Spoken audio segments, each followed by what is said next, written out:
I'm Jonathan Blundell from District Marketing. In this video, I'm going to show you how to make it easier for people to get the tools they need to access and interact with your content. Let's start off with an example. Here we have two versions of the same accessibility tip. Use the DCCCD license to download the latest version of Microsoft Office for free and get access to improved accessibility features. If you're reading this tip in a digital document or web page, which version is more convenient for you? Both versions provide the same basic piece of information, but the second version goes a step further to make it easy for the reader to follow through on the tip. Instead of having to hunt around to find out how I can download Microsoft Office through the DCCCD license, there's a direct link to instructions that will help me do it. That convenience is essentially what the Applets, Scripts, Extensions, and Plugins item on the DCCCD accessibility checklist is all about. Simply put, if a user needs something to interact with your materials, you should make it very easy for them to get it. To apply this best practice, you should provide a link for any and all required applications that users will need in order to interact with your digital content.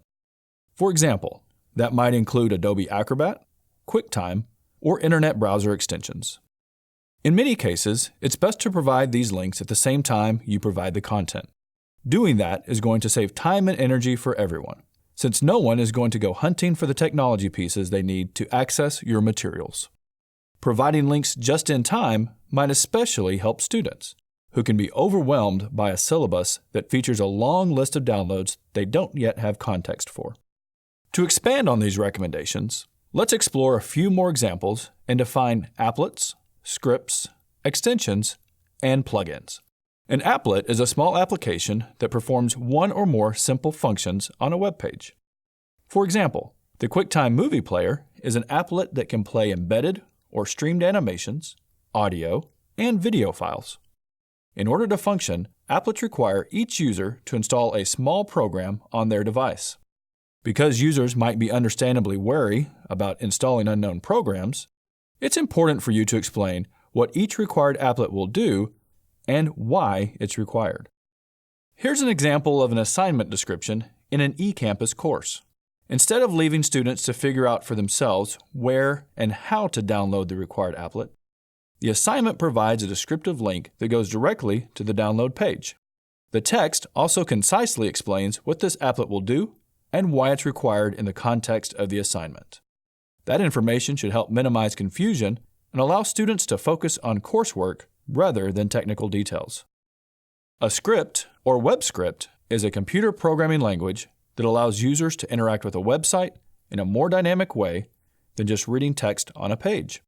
For example, if you've completed an online form, then you've experienced web scripts in action. You usually won't be able to view scripts since they're built into the code of a web page. Scripts will ideally be made accessible by the website creator, who should follow the Web Content Accessibility Guidelines. However, if the creator hasn't done this, there's no way for you to fix it yourself. So, if users report accessibility issues, you'll need to find an alternative for any required content or tasks. Extensions and plugins are add-ons that provide extra functionality for a web browser. For example, the popular Grammarly extension can provide feedback on your grammar, spelling, style, and tone as you write on the web. You can download extensions and plugins from the web store for an internet browser. Two examples of this would be the online store for Chrome web extensions and for Firefox add-ons. Even though extensions and plugins are available in an online store, many of them are free. If an extension or plugin is required to access your materials or complete a required task, you should include both a link to the download page and an explanation of what that tool will do and why it's required. One of the requirements for all DCCCD faculty and staff is to make sure that the web content they create is accessible. So here's an extension I might share via email to help people meet that requirement. The Wave Web Aim Accessibility Checker is an extension which helps web page designers and developers evaluate web pages to make their content more accessible to individuals with disabilities. The text in our example includes both a brief explanation of what this extension will do and a link that goes directly to the download page for that extension in the Chrome Web Store. This makes it very easy for someone to understand why they should download the extension and allows them to complete the download in just a few clicks. Let's review the key takeaways about applets, scripts, extensions, and plugins.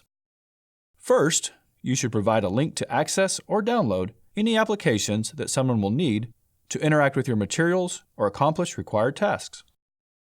Second, it's often most helpful to provide those links just in time, at the same time as the content or required action. That strategy is especially useful in academic classes where students might be overwhelmed by a large list of things to download all at once and without context for how they'll be used.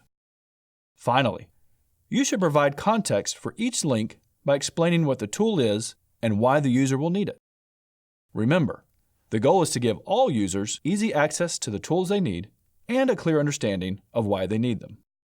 To learn more tips for creating accessible materials, visit DCCCD's full accessibility checklist at dcccd.edu/accessibility checklist.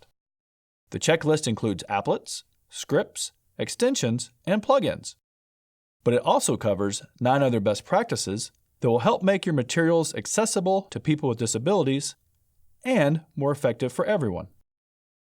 And, if you'd like, you can also access this PowerPoint online. Just use the short link dcccd.edu/A11Y-15 to access this presentation, as well as all the others in the 15-minute accessibility video series. Again, I'm Jonathan Blundell with District Marketing. Thanks so much for watching.